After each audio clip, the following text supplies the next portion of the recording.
Can you believe we're already 60% of the way through, by the way? This is going very, very fast. I'm sure that you appreciate that. I hit the record button. That's good. Here's our agenda for tonight. I shared this with the last class. I'll do this with this one. Let's take a little bit of a peek at update on school reopening and see what's happening out there, and maybe share a little bit what you're finding. I'm going to review the activities. Abby, this will be helpful to you again, because this will show you what you need to get done. Everybody else is working along with these as well. And then we're going to introduce a continuous school improvement and the Bernhardt model and the roles of the building principal and the superintendent, because this is all about module 6. First, let's do the activities. Abby, if you haven't discerned so far, there are a series of activities that you have to participate in, and as a result of that, they don't get graded necessarily, but they add up to a grade of 25%. All right, and I'm listing those for you, so that kind of lifting them out of the modules.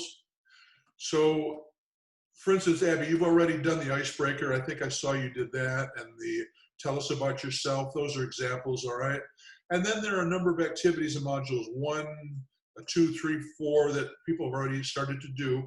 Don't worry about the dates on them. Your collaborators already decided that I should forego the dates and play loosey-goosey with them. And they were very convincing, and there are more of them than me. And so I agreed that I would do that. So, but people are being very good. You're doing a very good job. Excellent. I like it. They're doing a very good job of sticking to the timeline. So you're in good shape. Don't worry about that. Okay? And they're not too onerous, are they, my friends? I do want to applaud you. You've been very conscientious in the detail that you've provided back, in the comments that you've made.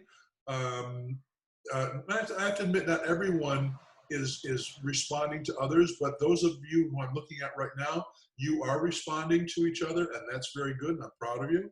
And I really enjoy, as I said to some of you, I love the instant feedback, because you're commenting on the resources that you're receiving, and even the instruction. And I've never had that opportunity to get that type of immediate feedback. So I do appreciate that. But where we are right now, Abby, is here. And for the rest of you, we're in module 6. There's something called a Smiley survey. It's a comparison. There's an article that talks about school improvement. And, you know, I have to be rather creative to try to think of worthwhile exercises or activities for you all to be involved in. So while I'm reading the Smiley short web article, I'm thinking, well, you know, there's some things that a superintendent would do to promote A, B, and C. And there's something that a principal would do to promote A, B, or C. So I turned it into a survey form, and I knew that we were going to get people like yourselves, experienced educators in the class, so that you could speak, not even with any instruction or forethought, just from your own experience. What would a principal do, or what would a superintendent do to promote these principles, PLES? So you read the article, all right, by Dr. Smiley, and then I turn it into this survey. So if you look at, these are by the way, there are 2 more on another page. I just didn't copy those, but you get the feeling of what this is like. These were Smiley's principles of school improvement, all right? Cultivate trust among all members of the local community, develop accountability and reward system, motivate, contribute to CSI. Those are all Smiley's concepts. What I'm asking you to do here is, from your experience, fill in what you would think would be a typical principal behavior or action to promote these principles, and what would a superintendent do? Sometimes and we're going to find out tonight, sometimes they can be the same, sometimes they would be different, because the role of a building principal and the superintendent obviously are the same in some cases and different at times. All right? So there's really no wrong answers, but you just have to fill this out and submit it back to me. And I think we also said that we'll discuss it. All right? Any questions about what that's all about? Kelly, you got a nice smile on your face. Any particular reason? I put a comment in the chat, but I do have a question. I feel like I always Oh, have. now wait, now chat. Okay, that's one more thing I'm not seeing. Where's the chat? Oh, more, maybe the On the chat. bottom next to the I report. got it, I got it. I got it. That's because I ate my peanut butter sandwich. Half an hour ago, I wouldn't have got it. Can you draw the slideshow so it fills more of the screen? Yes, I can. Just like last week, right, Kelly? Yeah. I got to cover up a little bit of what I'm doing here, but I can cope with that, I think. Does that help you, my friend? Yeah. Thanks. You bet. Let's put this here, and let's put this here. Okay, good. So that's the upcoming activity. Now, regarding reopening, I have a friend, name is Richard Schaefer. He's a retired elementary principal, lives here in Eden. We walk and play music together, blah, blah, blah. He's a good guy. And his brother lives in Fairfax County. His brother sent him this information from Fairfax, which I hadn't seen before, so I want to bring it to your attention. There's the link. You don't need it right now. But the important thing is that they're talking about giving parents choice in Fairfax County, where they can choose from 2 days of on-campus or full-time remote learning. So they've set the bar. We will have 2 days of on-campus learning. You can either choose that or go to full-time remote. I found that interesting. And to just highlight a little bit more what I learned from my class just previous to now, when I put this up, they were saying that, because I've got some students from Carolina, South and North Carolina as well, their districts are also giving parents choice. Again, I see a nod from Kelly. Kelly, are you consenting to that, or are you also noticing that trend? I was noticing that trend outside of New York State. I didn't hear that New York State, so Fairfax County is in New York State, right? Yeah. Yes. I haven't heard that anywhere in New York State was doing anything. I was just having a conversation with a few friends about if there's been any word about the, there was like a survey sent out by the task force for reopening and for reimagining education and that kind of thing, and we haven't heard anything about that. Yes, we have. Okay, well that's funny because we literally just had this conversation. Right on top of it. But Chelsea and I were also talking today about how we hope that there is choice for the schools. Anyway. What was obvious as we were talking last period here is that it kind of erases the uncertainty, because people are superintendents are wondering, will parents send their kids to school? And at least by offering the choice, you're kind of solving that issue right at the forefront. Kelly, in response, if I think I heard you right, there was a survey that was sent out in the region, our region here, Western New York. One of my students, Allison, had turned me on to it while it was still an active survey. So I knew it was out there. So today when I'm reading the Buffalo News, the light bulb went off. Here's the results. So I can tell you this, Kelly, that it was coordinated by Erie One BOCES. So yeah, I did. I took that survey as well. Our school was one of the ones, but there was a New York State survey, and I didn't think that. Okay. I didn't hear you correctly. I apologize. I didn't think our region would come out with something until New York State decided something. But I guess not. Well, there was one, and you're in Hamburg, right? I think that's Fairfax, Virginia. Oh, it was Fairfax, Virginia. Didn't I say that? Oh no, I asked if it was New York State. Sorry. I'm sorry. I need New York State's. I need another bite. I don't think New York State's their last meeting for guidelines before they come out is like July 13th. So Okay. they do Yeah, maybe like July 15th. From our BOCES. Back to the survey, there was one. These are the participating districts. Coincidentally, Kelly, because the article said that you can get the results by going to the participating districts web pages, I went to Hamburg. and I got this information. I'm not going to go through all of it. I want you to know it's there. All you need to go to is any of these participating districts' web pages, and you'll find it. I know for certain Hamburg's got it out there. They found out the obvious. I'll let you read this real quickly right here. Well, I'll read. The survey gives voice to more than 2,500 stakeholders. Here's the results. Big picture. 68% of respondents agreed or strongly agreed that schools should resume as normal in September, with new procedures to reduce the spread of illness. So, in a moment, we're going to start talking about continuous school improvement efforts, and you're going to recognize the emphasis is on the collection of data as being the foundation of your decision making. And one of the 4 types of data we'll talk about is perceptions data. This would be an example of perceptions data collection, and then using this perceptions data to feed into your decision-making process. Just one example, all right?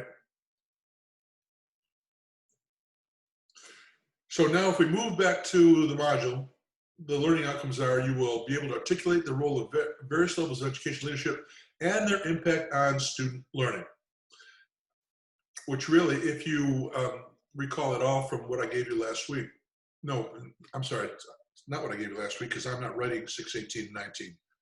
But EDUL 618 and 619 will take you beyond what we do tonight and focus even more on instructional improvement and the role of principal and the superintendent. We're just going to skim the surface tonight. So we're going to talk about Bernhardt's model from the Bernhardt text, which is one of your assigned textbooks. Let me recommend it highly to you. I can only think of it referring to as a very good cookbook. It's generic. It applies in so many different circumstances. It has an appendix in the back of worksheets that you can use in your planning efforts. It has a marvelous chapter on psychometrics, chapter 5. I bring that to your attention because I was not very well versed in psychometrics when I became a principal and assistant superintendent and a super. But as assistant superintendent, I remember going into meetings with the regional team over at the Winnie Rick at West Seneca and talking about testing, a lot of talk about testing. And for much of it, I didn't know what they were talking about because I didn't have any benefit. And then this book, like I said, does an excellent job of describing psychometric terms that you need to know as a practitioner. So if you're not versed in that, like I wasn't at the time, I highly recommend this book to you and that chapter. It'll really quickly move you forward in that area, all right? So one caveat, if I could, we're going to refer to the Bernhardt's approach to continuous school improvement, but she's not the only game in town. There are other models. However, the generic nature of her model and the fact that it's used by a lot of other organizations we're familiar with. I know from talking with Teresa Gray that they have used it in Erie 2 BOCES when they talk about their school improvement efforts. I know from my own experience, it's used in a lot of different areas when talking about school improvement and decision-making and problem solving. And I also know that the State Education Department uses something similar to CSI by Bernhardt in their diagnostic tests for school and district effectiveness if your school district happens to be on a list. In a nutshell, what Bernhardt does is emphasize the input process output model, which we talked about in weeks when we did the O&M modules, my friends. She talks a lot about the use of data, and then the rest of it is really strategic planning, which we've talked about, it was last week, I think, we talked about strategic planning. So between the heavy emphasis on data and a re-emphasis on the importance of strategic planning and SMART, S-M-A-R-T, smart strategic planning, that's really Bernhardt's model in its entirety. All right? But first we need to start with a review. Abby, you obviously weren't here for this, but this is, remember the context issue when we were talking about O&M? CSI is based on the early work of W. Edward Deming. I won't go into the whole story, but he was an American engineer, statistician, professor, author, lecturer, and management consultant. It was Deming who came up with this famous input process output model. Some of you may have seen it. We talked about it. I'm not going to review it in great detail, except to say when we adapt Deming's model, his industry model to education, it looks like this. Input are our students, our families, the demographics in the community, the learning environment, and the resources. All right, the things that we bring to, we push into the square in the middle, where the process takes place.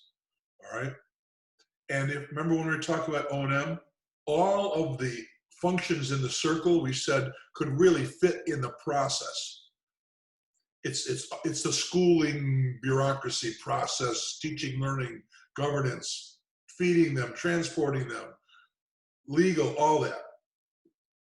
In this particular case, we're talking today about teaching and learning.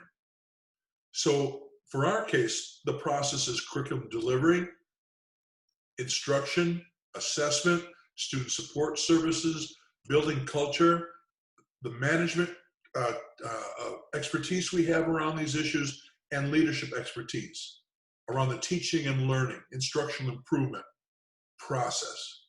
And then the output is obviously, well, student learning, test scores, graduation rates, post-secondary spelled with a capital O, I don't know why that's there. Oh, that's a 0. Achievement, job satisfaction, community support. Let me grill you for a second. Why do I have community support listed as an output? Any volunteer? Why would community support be a particular output from the process of educating our youngsters? Well, essentially, the community votes on your budget every year, so you really want to have as much support as you can from them and from parents and community members to help sustain and move the district along. Yeah, exactly. Families recognize, oh, my kid actually knows something. My kid actually graduated. That's good. That's good. My kid went to college. My kid went to armed services. My child is now in a trade. All right. He's participating in civics in the community. She's got a job. All right. She's he and she are responsible parents. These are all outputs. All right, that come from the process called schooling. And that's why community support matters. Community support is an outgrowth. It is an output that comes from the other things that we produce. All right. Now, what's particularly interesting with Bernhardt is her extensive use of the feedback loop that Deming came up with. All right. That it's not just good enough to receive the students come in the door. We do what we're going to do with them. We look at the test scores, that's fine, put it on a shelf, and then the next year we do the same thing with the same kids and just keep that cycle going. No, she talks about feedback, all right, which is where the data comes in. The data is that feedback loop. For Deming, it was how many people buy Fords. How long will this car last before it rusts out? How long will this radio play without going bust? That was it for Deming. For educators, it's the output, looking at the output and seeing if we're getting the results we're hoping for. In its simplest form, CSI looks like this, if you recall. All right, we make plans. We implement the plans. When we're done implementing, we study the results. We make adjustments. We plan again, and we just keep the cycle going. That's the emphasis on continuous school improvement. It never ends. It's all about the journey and the process. We never truly attain the end result because we can always get better. Okay? Let me just ask, what does this look like in our world? Well, let me just claim. Data teams, give me a working definition of data teams, please. Data teams review students and adjust curriculum instruction and adjustment practices. Give an example of what data teams do in your district, if anything. Are any of you on a data team? Do you have data teams in your district? Interesting. So let me play devil's advocate here and ask, so your teachers do not study the achievement results of students on state tests? Nate says yes. Kelly is giving me an emphatic no. Brian, I'm not sure if you're waving your head at the mosquitoes or if you're giving me a no too. Let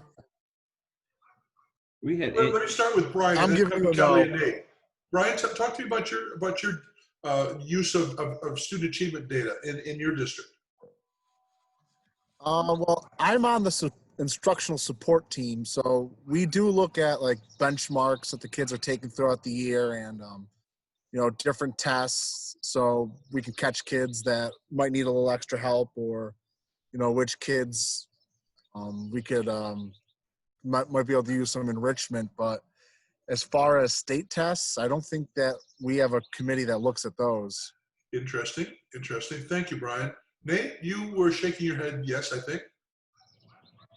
So at the end of August, on one of the superintendent's conference days, at least the secondary ESL teachers, we get together and we take a look at the nicest lot, and the exam stays the same for about 4 years in a row. And we take a look to see where our students were progressing from the year before, why they jumped to proficiency level, maybe why they didn't. While we don't necessarily see their bubble sheets, we at least see some data.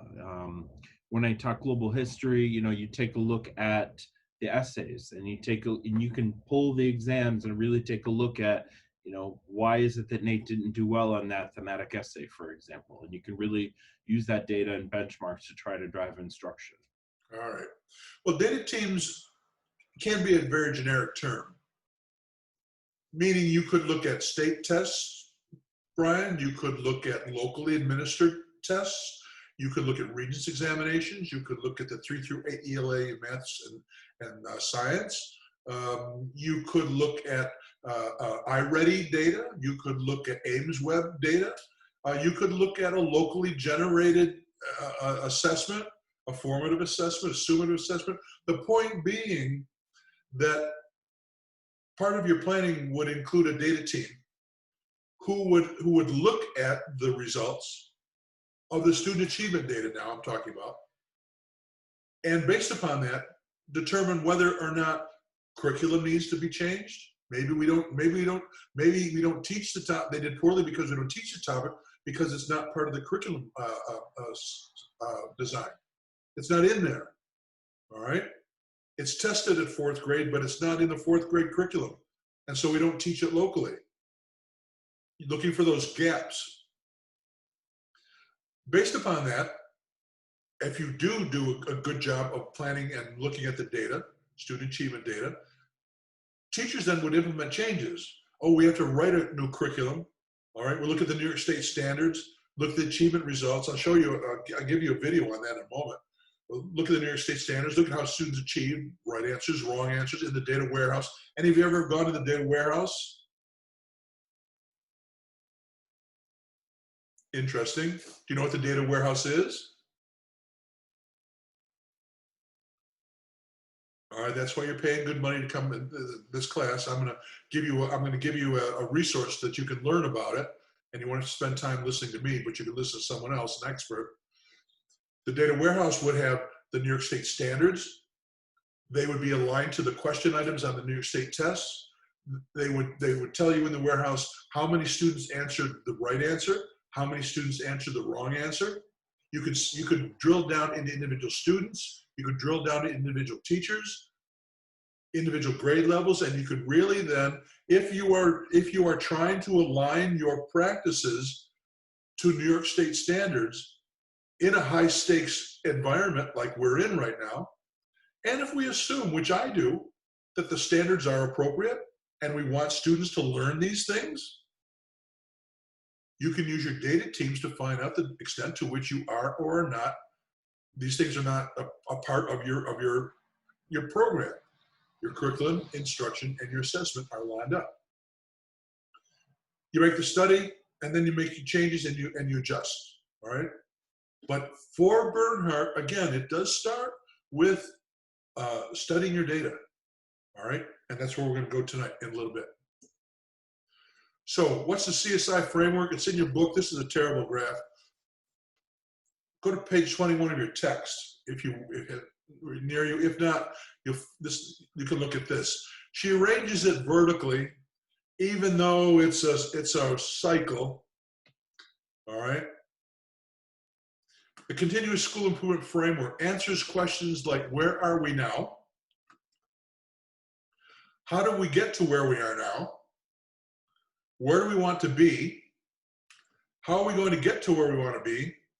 And is what we're making a difference?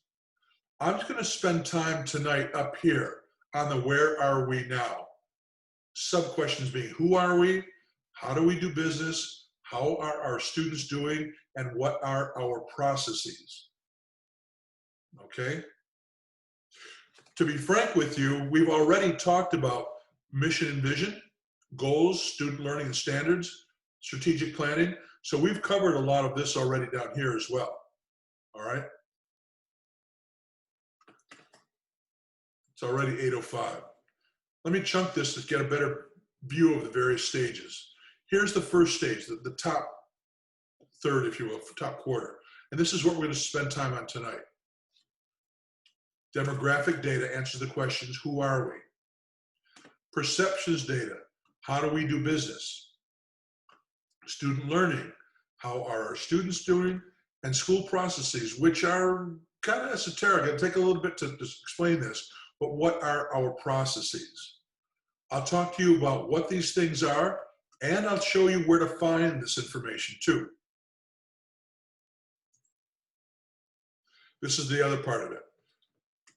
The real good chapter on contributing causes and predictive analytics, which we will not have enough time to get into. I hope Dr. Gear will get into it in 618 and 619. I would have, but we'll see what happens. Purpose of vision, goals, student learning and standards, strategic planning. Yeah, we've talked about this already too. This is also part of planning, the CSA, specific planning, comprehensive school improvement, specific measurable objective, specific strategies, specific activities, developing a budget, implementation strategies, and assessing your efforts to find out how you're doing. I just talked to you about that.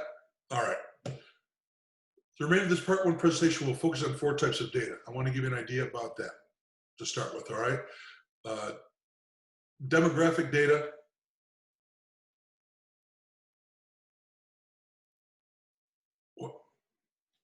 This is from the old slide. We can leave this chapter business out of there. So let's start with demographic data. This is who we are. For instance, very basics, the number of students in school, number of students with special needs, number of ELL students, age and or grade of students in each cohort, socioeconomic levels of students, teacher and student attendance, ethnicities, races, religious beliefs of students and teachers, number of graduates, dropouts, number of teachers by years of experience and assignments. These are examples. What does the assignment that I gave you have to do with this? Anyone notice a correlation between the assignment? Brian, what's the correlation? Well, we were looking at the ethnicity, of our students in what was it, 2007 and 8, and then 2017 and 18. Very kind good, of very good, very good. Because I wanted you to dip your toe in one common place to go. All right. I say common place, first of all, Brian, or all of you, because it's public information, so anyone can get in there. It's also the New York State report card I'm talking about. It's also very rich. There's a lot in there. And I showed you where to go into the archive too, right, Brian? Because I wanted you to not just look at the 2 years that were on the screen, but I wanted you to know that you could go into the archive and go further back.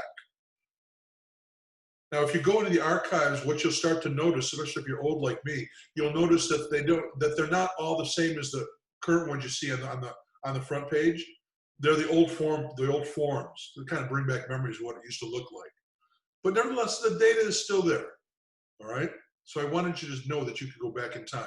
So that's the first place. But these are just some examples of the demographic data. Let me give some examples of where you would go look for this data. You could go to the US Census Bureau. In fact, right now, if you would, go to US Census Bureau Quick Facts, Quick, Q-U-I-C-K, F-A-C-T-S, Quick Facts. Very good place to start. If you're a grant writer, if you're doing an entry plan if you're researching a district for your interview, if you're doing an entry plan and you want to know more about the district, go to the school report card, which is also on this slide, but use the US Census Bureau Quick Facts. You can choose your city, township. They don't have little Gwandas or little Edens. They don't have that. They wouldn't have Cattaraugus, Kelly. But they would have townships there, and you can start to compare townships, median income, housing prices. So you get a feel through Quick Facts. All right. You can also, by the way, download Quick Facts into an Excel spreadsheet, and then start to manipulate the data and use it to come up with charts and graphs, etc. How about the U.S. Bureau of Labor Statistics? That's helpful. U.S. Immigration Naturalization Service, that's helpful given the influx of immigrants to our countries and trying to find out where we stand there. Vital Statistics of the United States, National Center for Educational Statistics, the New York State Report Card, the public data, and also your district student management system maintained by your CIO, your Chief Information Officer. Every district is supposed to have a Chief Information Officer. He or she can get you into the district student management system, eSchool, WinSchool, PowerSchool, ringing bells. And there's a lot of information there. In fact, the information there is the information that's pushed up to Albany. And that's where Albany gets a lot of its demographic information that winds up in the New York State report card from your student management systems. Your student management system pushes on a regular basis information up to the RICs, the regional information centers, like the Winnie RIC, Chelsea, ringing bells. And then the Winnie RIC massages it and makes it ready to push up to Albany. And then it goes back and forth, verify, push, verify, push. That's a very complicated process, but that's how it works. And I didn't mention here, but also the data warehouse. The data warehouse is confidential information, protected information, but you get some demographic data from there as well. Let me jump to student. No, let's not jump. I have this for a reason. Now, perceptions data. This is about how we do business, or frankly, it's about how people feel or perceive how we do business. It's a view, a judgment, or appraisal formed in the mind about a particular matter, a belief stronger than impression, a generally held view, formal expression of judgment or advice, a judgment, what holds as true. So it's perceptions. How do people perceive what we do? How do teachers perceive me in my job as superintendent? How do the principals perceive me? How do the voting public perceive the Board of Education? How does the Board of Education perceive the superintendent? How do parents perceive the reopening of school? What we should do and shouldn't do? It's perceptions data. Second type of data for her, her being Bernhardt. Perceptions data are important to continuous school improvement because they can tell us what students, staff, and parents are thinking about the learning organization and answer the CSA question, how do we do business? And what do people think about it? The question is answered through assessing the school's culture, climate, and organizational processes, all right? Where can you find some perceptions data? Well, you could develop your own school level surveys if you wanted. I would caution you to be very careful because that's a science. Preparing surveys is a science, and you can muck it up real easy and spend a lot of time and effort and get garbage back because you asked the wrong questions. But if you simply Google creating your own surveys, you're going to get a lot of good advice from your search engine as to how to put them together. Any of you familiar with Western New York United Against Drugs and Alcohol Abuse? Yeah, right, Nate? Did you ever did you ever administer any of their surveys, Nate? We do like a big, in my school, we do a big fundraiser for them every year. And we do some of their surveys within our health classes and such. Yeah, health classes. How many times have you ever smoked ciggies? Have you ever smoked, drunk alcohol? How often do you, how long is your homework session? Do you have a place to homework? Do you like your teachers? Surveys, Western New York United does them, all right? Back in my day, there was a guy named Larry Lazat. It's still very reputable. He came up with effective school. His work led to effective school surveys. You have to pay for them, but they're very good. Effective school surveys. A lot of those effective school surveys have now been adapted and adopted, all right? You can go to the Education for Future Continuous Improvement and find school-wide self-assessments. You might engage with focus groups and find out how they are feeling, a focus group of parents or students. Or you could go to nysc.gov for surveys at these links that I've given you. Because if you happen to be a school on a list, you have to administer a survey, all right? And they send you, now they used to have surveys here, but now they send you to the U.S. Department of Education for a school climate survey. Okay, that's good, that's a start. Or this old webpage that's still active has surveys at nyscd.gov, all right? And these are still hyperlinks. This goes back to the days when APPR, remember, you're all old enough to remember when when you could get points as a teacher or principal for administer surveys, and that was a good idea for a year, and then they threw that out. But they had a list of approved surveys. Here's the hyperlinks to the approved surveys. They are proprietary. You can't use them without paying. But if you wanted to take a look at perception surveys, there you could go. There you could get an idea, all right? Two types of data. Demographic data, perceptions data. Another page from that same link. Now, student learning data, both the formative and the summative type. Can anyone tell me the difference, please? You're much better at this than I am. What's the difference between formative and summative assessments, or if you prefer summative? Formative is testing along the way, and summative is at the end. Very good. Very concise, Chelsea. Good job. Yeah. How about an example, Chelsea? Give me an example of a formative assessment. Like an exit ticket or 1 to 5. How well did you understand today's lesson? Things like that. Exactly. Because there's time enough to get that information, feed it into your review and your cycle, right? And still make adjustments in your delivery or your instruction, your curriculum, in time to make a difference. As opposed to an example for a summative, Chelsea? Like an end of unit assessment, a final exam, something that you can adjust afterward because it would be done. Very good, very good. Here are our definitions. Student learning data, where can you find it? Well, this New York State report card, all right? Not just demographic data, but report card data. The data warehouse, which is confidential. By the way, a superintendent, every superintendent is delegated by the commissioner to be the person in charge of the data warehouse. And then that superintendent delegates certain authorities, rights to individuals. Now, that's not a lot of people have access to the data warehouse. But what a lot of districts in our region do is they have one person that's in charge and can access the data. And then we work, for instance, with BOCES to have a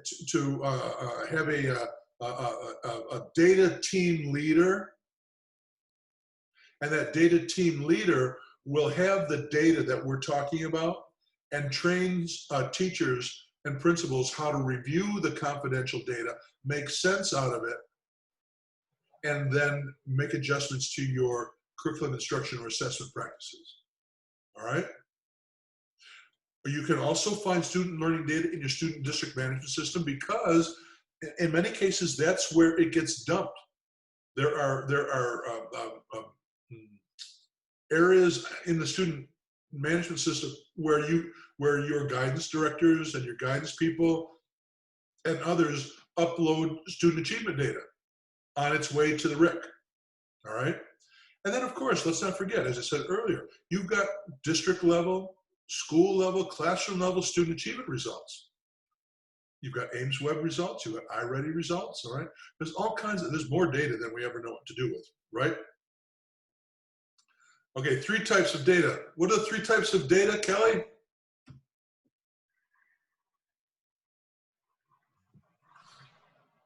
Are we going back to summative, formative? Or are we, what do you mean? So far, I've reviewed 3 types of data. What are the general categories? Student learning, demographic, and I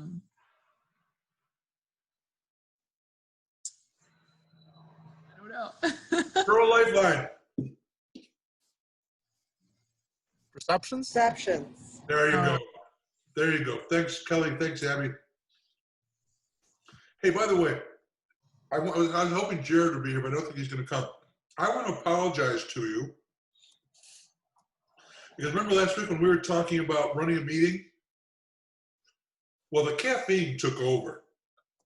I don't usually drink caffeine for a reason. I get a little hyper. So when we were talking about running a meeting, I was really going off at that time. I don't shy away from my advice, which is to make sure you run your meeting. But I didn't run my meetings by being rude to people or by calling them out in a meeting. I would rap on my knuckles because that was my only gavel. You know what a gavel is, right? Attention. So I got a little carried away. I'm blaming it on the caffeine. Today I'm blaming it on the peanut butter sandwich. But I owe you an apologies for getting a little carried away with myself. All right. This is, you can do this later on. I sent you this link, all right, this presentation. Here's the link. When I first retired, I had this notion that I wanted to capture experts in the field on videotape so that I could just go to the shelf and get what I needed from them. And I accomplished that. You're going to later on hear from Carl Christoph in one of the other modules. I didn't make this a part of the SUNY course, but if you go to this link, you'll be introduced to Denny Atkinson, who's now retired, but at the time in 2016, I believe I did this, in 2016, he was working in the RIC here in West Seneca, and he was closely associated and close to director position of the data warehouse. So even though some of the things in the data warehouse I have learned have changed in the last 4 years, the overview Denny provides will give you a real keen insight into what's in the data warehouse, including some pictographs to let you see what you would actually be looking at if you got into the warehouse. And it's about 20 minutes if you really care. I'll leave it up to you. There's no assignment and no expectation that you'll look at it. Now, school process and program data is probably the hardest thing to get our hands on I think we tend to ask these questions, but we don't do it in any formal way. Bernhardt talks about doing this in a very formal way. So she talks about these 4 different types of processes. Our instructional processes, which are techniques and strategies that teachers use in the learning environment. Our organizational processes, those structures the school puts in place to implement the vision. Our administrative processes, elements about schooling that we count, such as class size. And continuous school improvement processes, the structure that help schools continuously improve their systems. School processes are the only measure over which we have almost complete control. That's good to know. They are our processes. We have control over them. So when you walk into that teacher's lounge and everybody's talking about the bad parents, the bad kids, they never come to school, how do you expect me to teach them? A good principal, a good superintendent will always remind them, let's talk about the things over which we have control. And this is what we're talking about. Public schools cannot control who the students are, where they come from, or why they think the way they do. This is input. However, schools can control a portion of student learning through their processes. School processes are important to CSI because they are what produce school and classroom results. Now, I don't know, Kelly, is it kind of hard to read given the size of the screen? I should have, let me see if I can quickly find it.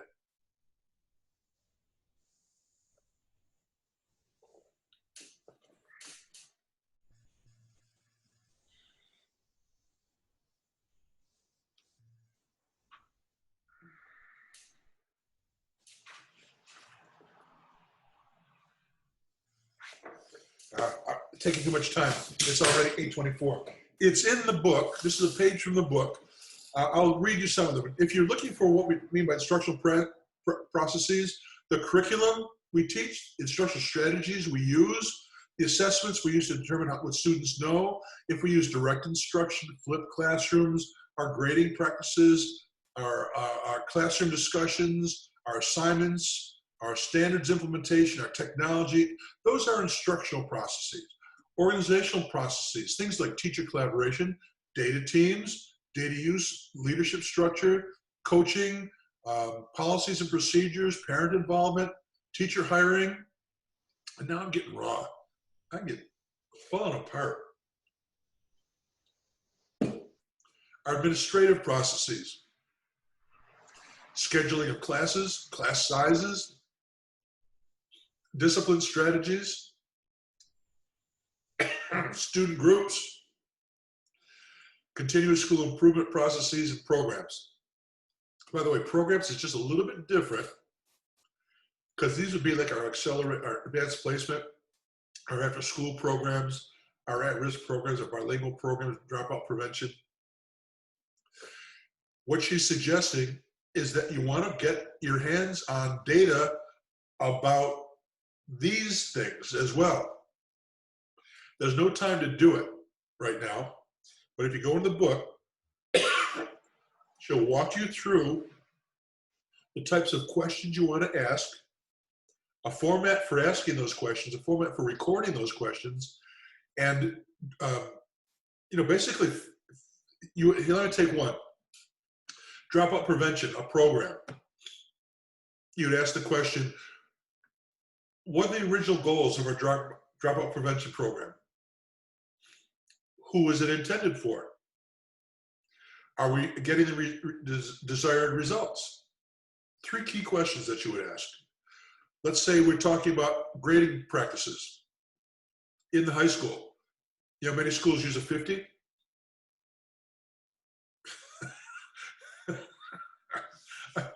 I'm wondering, never mind. People use a circled 50, so maybe we want to ask about that. So what was the circled 50, our grading process? What was the circled 50 originally intended to do? What was its purpose? What students was it intended to serve? Who is it actually serving? Are we getting the desired results that we hope for? Could you, let me ask you, to make sure that you're getting this, take one of the processes under instructional processes, and talk me through something similar to what I just did with you. The types of questions you would want to ask to enlighten your practices. Pick one and raise a hand, and I'll call on one of you. Because I need to stop talking. I'm getting raw here. I'll go. Abby, please. Yeah, well, your Circle 50 comment made me think also of another program that we use that originally was intended as a way for kids to credit recover. Mm-hmm. But it now has kind of become, I'm not sure what its purpose is now, and a lot of people are just able to skim through certain sections of that and get the credit when they haven't even tried the class before to graduate on time. So looking at what is the intention of it, how is it supposed to be run, how do we actually grade it? In my district, I can think of a program like that I would. I think that's a very good example. Very good example. And I tend to think that we do that. Kelly, please want to add that? What Abby said reminded me of something Chelsea and I were talking about today, early graduation process. So, not only are they skipping classes and doing these, I'm assuming it's like an online program. We had that at CLV. Graduating early, and I have no idea what the purpose of that is. When there's a free education in front of them, we have tons of college courses offered. Like, I don't know why we do that. I have no idea. Well, Kelly, that's a good way you phrase that, because I think that would lend itself to this data collection process she's talking about, Bernhardt. And that you would sit down and rather than just continue to do the same old, or simply drop it and not really replace it with anything, she's talking about actually being purposeful about reviewing, examining, searching into our processes, and look at all of them on the page here, to determine if what we're doing is making a difference. All right? Well, that's where she's going with this. I don't know if, I suppose if I asked, we could probably find 10 reasons or 10 examples of when we did this right, examined our processes. I'll bet you that, like Kelly just pronounced, I bet we could find 10 examples of when we didn't do it. We would probably get a 50. Speaking of Circle 50, as educators, we're probably, because we're so busy. True? There's so much else to do. Where do you find the time to really examine all of this? Which gets me to this point about Bernhardt. Remember, it can be labor intensive, her process, but that doesn't mean that you have to do it all. So to use an example, shoot for 100, and if you wind up with an 85, well, that's good. All right? Try to get it all done right, but recognize that time is going to get in the way, and you can't do it all right. And you may have to pick and choose, but do some rather than none. A dereliction of duty would have you do nothing to try to improve. But if you could get 60 to 70, 80% of it right through your effort to improve, that matters and can sometimes matter big time. All right? So that is an overview of her process. We hung around up here. Where are we now? But like I said, it later on gets into strategic planning and smart planning. And you're familiar with that. We're just using data to make decisions, implementing a plan, looking at the results, using that feedback loop to adjust our practices. That's what Bernhardt is all about. But now we got to talk about two more things in the half an hour we have left. The principal's role in CSI, and then the superintendent's role. Because remember, this is a program, the SUNY program for both principals and supers. So, in a web article entitled Leadership Matters, the author stated, today's climate of heightened expectations, principals in the hot seat to improve teaching and learning. I'll say they need to be educational visionaries, instructional and curriculum leaders, assessment experts, disciplinarians, community builders, public relations experts, budget analysts, facilities managers, special program administrators, expert overseers of legal, contractual policy mandates and initiatives. And as I told you, I think in one of my stories, You got to know why the boys' locker room smells so bad, because they didn't put water in the trap. I think I told that story to this group. You got to know it all. All right, it's a big job. It's okay. You can do it. But what's a principal to do? I suggest the following areas are of prerequisite interest to a principal.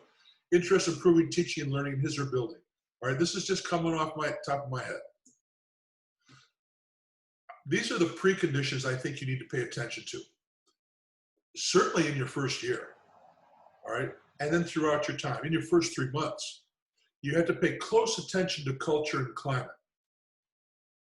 A young young principal, now superintendent in the Area 2 region, speaking to my Niagara class, mentioned that when she started her job, first thing she did was assess the teachers. Where are their heads at? She administered a perception survey. Teresa Gray, another Erie 2 person who was in my Niagara class last week, she mentioned that right off the top of her head, you want to do CSI in your building, check out where your climate is. Because if you've got a bad climate, trying to get CSI going is not going to work. So you've got to check on your culture and climate, find out where it is, and work to improve it. You've also got to worry about your capacity. Do we have money? Do we have time? Are our people trained? Do they know what to do? We have data teams. Do they know what they're supposed to be doing? Do we have common planning time? Do we have professional development? Do we have enough people directing the work? So you have to worry about capacity as an essential element of continuous school improvement. The previous experiences of the staff matter as well. If they've just been, in some of our smaller districts get a lot of turnover. If they've just gone through as an experience where, start and start, stop and start, or start and stop, start and stop, start and stop, new initiatives all the time, the staff is going to say, this too shall pass. I'll just wait around long enough, it'll go away. Or they're so burned out. Small districts, you tend to have the same people raising their hands to do the work. They get burned out after a while. I dare say most of you are probably that person who raises their hand. That's why you're in this class. You have to know the benefits of strategic planning and how to run a meeting. All right? You have to know how to do that. It's important that you do have, let's put this down the road a ways. It's important to have data teams, professional learning communities, but if you don't have these other things going on, forget the PLCs. You got to have these other things going on first. And you've got to have access and expertise in collecting and using data. You got to have the technology to do it.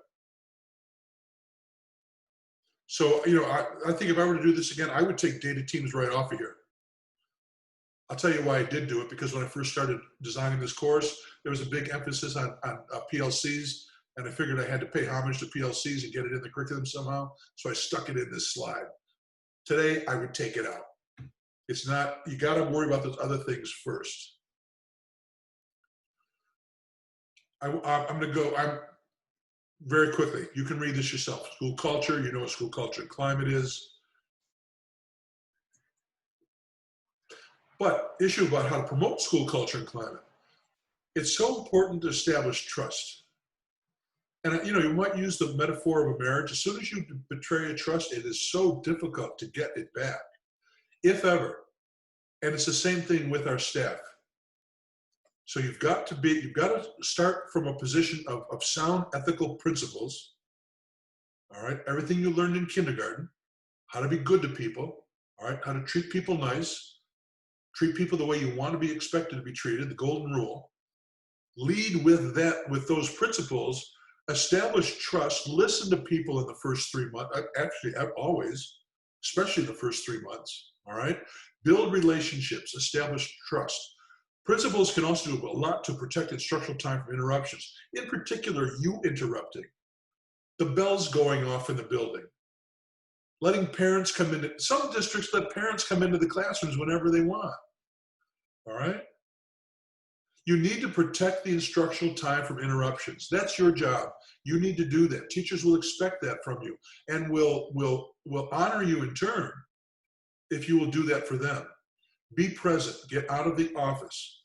Walk around. Management by walking around. Visit classrooms if it's okay with the staff, because you've got your formals that you can do. But you know, a good principal will always be welcome in the classroom, always. Never fails. Support all your staff. Watch them back, all right? Protect them when someone goes after them. When a parent wants to attack a teacher in public, back that teacher up. You might have to take them aside later and read them a riot, the teacher, and let them know what they did wrong, but back them up, all right? If you do that, be fair and firm in all matters. I'm sorry, I'm not one for giving people breaks that I can't give to everyone else. I think it's important to be fair and firm. We have a contract. We have labor relations, all right?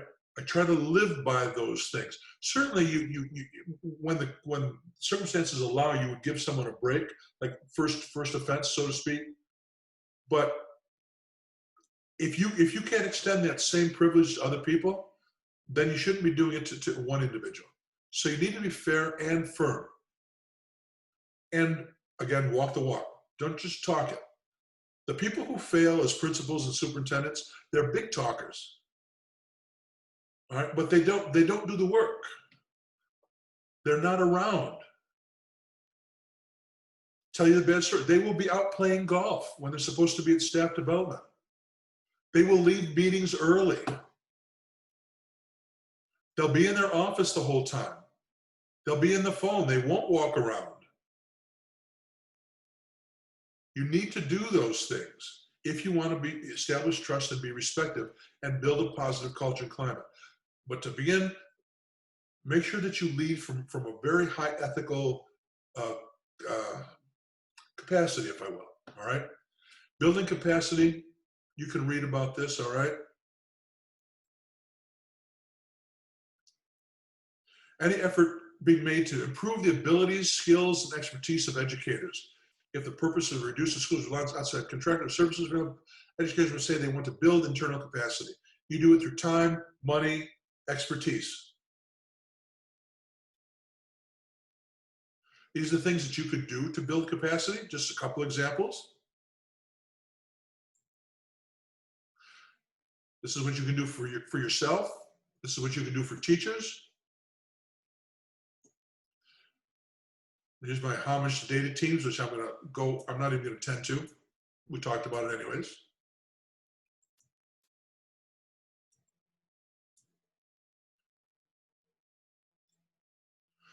And in the previous classes, we talked about strategic planning. All right, so you know how important that is. Technology and data, obviously, if you're going to use data, you got to be able to store it someplace. Someplace to store it, someplace to record it, someplace to protect it, and some expertise to get the data out and to be able to use it.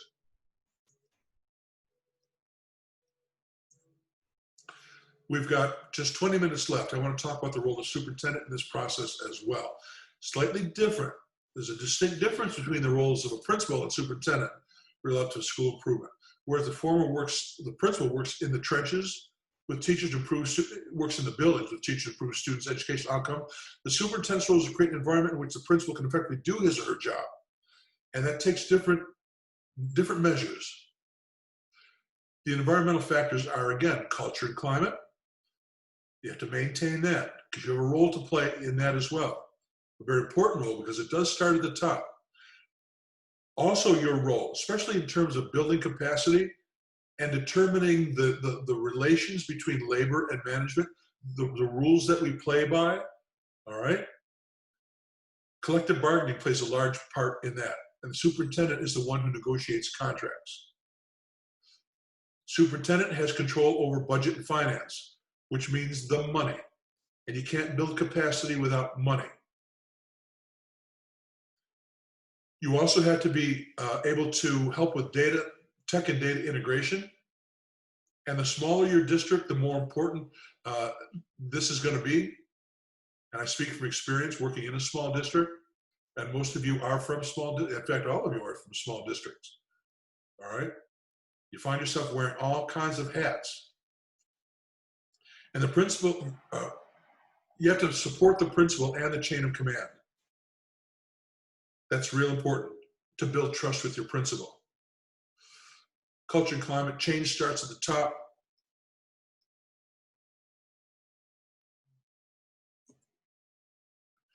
Establish trust, protect the principal leadership time for mineral. Yeah, principal's time is valuable as well.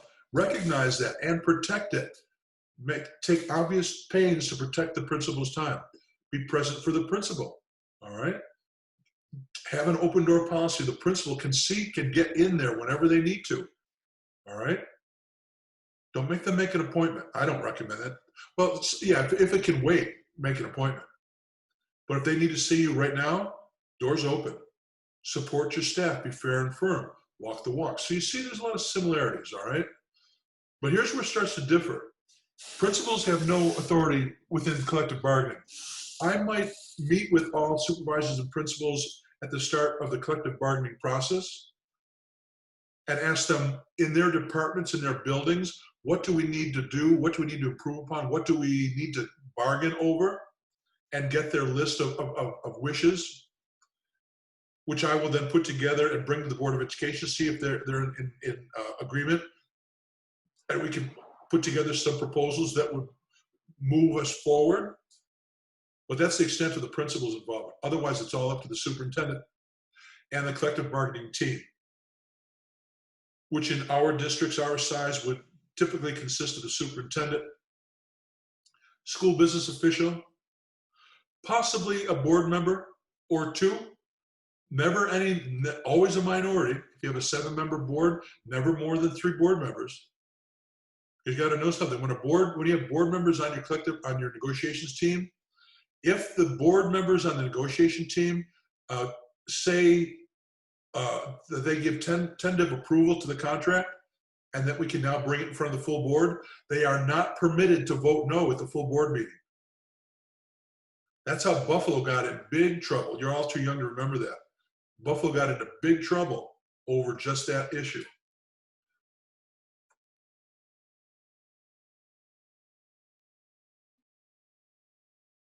These are the types of things that let's go back to capacity. See the types of things that you would negotiate over, like the school day or the work year, compensation for staff special assignments, compensation for work outside of regular school hours, compensation for professional development hours, recognition of certain quasi-job titles, maybe like a data team coordinator, like a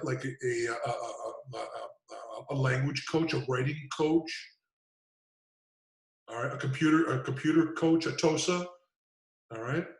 Those are the types of things that you would negotiate with your bargaining units, all right, for the purpose of improving instruction, increasing capacity. Budget and finance, yeah, again, in districts our size, superintendent and business administrator are key to this whole thing. You need to know how to maximize your revenue and be very careful about how you spend on the expenditure side. And you can't really ignore it as a superintendent. You have to pay close attention to it. These are the types of things that you would try to get into the budget to improve instruction and to build capacity. Consultant fees for staff developers, stipends for staff attending professional development, compensation for TOSAs, funds for registration, travel, meals, hotels, those attending conferences. Back in the good old days when we attended conferences, remember those conferences? What a quaint idea. Funds to pay for BOCES services dedicated to the school improvement process. All right, BOCES has a whole department, a whole wing dedicated to school improvement. All right, you want to be able to afford that, get it in your budget. Tech integration. I found that this is not blowing my horn.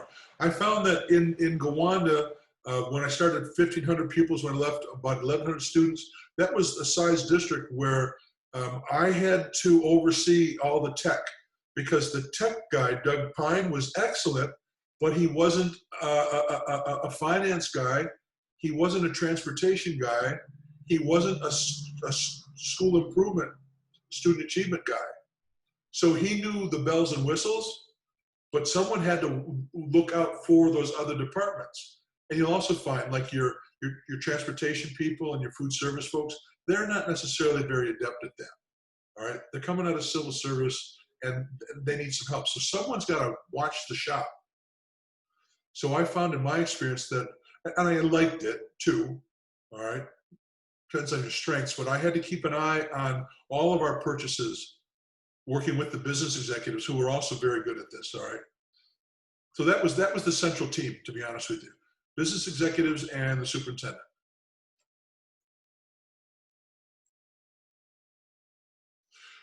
Back to my point about why I had to pay attention to tech integration. Well, because you're trying to build capacity and have these nice seamless systems. You can't see these, but you want to make all these databases on the outside work with each other, talk to each other. Your student management system, the New York State assessments through the RICS, the local student assessment system, your cafeteria, counting the kids and the food and the inventory and free and reduced price lunch kids, your transportation, routing, all that, school nurse, keeping track of medicines, etc. The library, books in and out, your computer-based testing, your budget and finance, human resources, your special education tracking, all of these systems, you wanted to talk to each other. And in districts our size, there's only one generalist, frankly, who has a foot in every one of these. And someday it's going to be you, all right? Because you all have the potential to be superintendents. I'm certain of it right now as I sit here.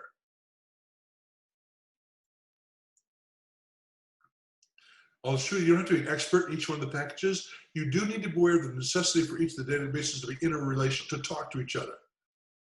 All right? They trade data. So as a new student comes into an elementary building and the secretary registers that child into the student management system, that information, student's contact name, the contact, the address, the emergency numbers, etc., all that automatically goes over to transportation at 2 in the morning when we're all home sleeping. All right? It automatically goes over into the school, to the cafeteria system also. So when the student goes to the lunch line, they know if that kid gets free price lunch and doesn't have to pay for the lunch. Goes to the library at 2 o'clock in the morning as well. So the student checks out the book. When the nurse opens up her database and she has to put the names or the medicines that go along with the child's name is in there and she can input that part. All seamlessly. All right? What can you do? Get involved in technology decisions and serve as a clearinghouse. Act as a bridge between the IT department and the building principal, the special education office. Engage in professional development that targets the use of technology in 21st century schools. Work with the business office to budget for purchase of technology. And cooperate with BOCES to get the most bang for the buck. I'm a cheerleader for BOCES. I've said that before. All right? BOCES is your best friend. And, you know, the smaller the school district, the better BOCES is for you. This issue about chain of command is utmost importance that superintendents provide principals with the time and space to accomplish their jobs as building level leaders. Because some would be Board of Education members who violate chain of command. Yeah, we're going to learn about this more in an upcoming module when we talk about board superintendent relationships. But the superintendent has to protect a principal from a board member who wants to come into a school building and, oh, I just want to go into Mr. Bon Giovanni's classroom. I'm a board member and I want to go visit him. And the principal thinking, oh my God, what am I going to do? That's a board member. Sure, go ahead. Do what you want. Or a board member who goes to the personnel office and wants to look at Nate Bork's personnel file. Because, well, I'm a board member. I'm your boss. Superintendent's job is to train the board. and run interference, because this is a good way to find yourself unemployed, and it's a good way to blow your district up as well. Rob, quit. Rob, now I want you to quit distracting Abby. Robert. I had headphones in, so he couldn't hear you. He said, "Stop distracting me, Rob." She paid good money that she earned, Robert, to take this course.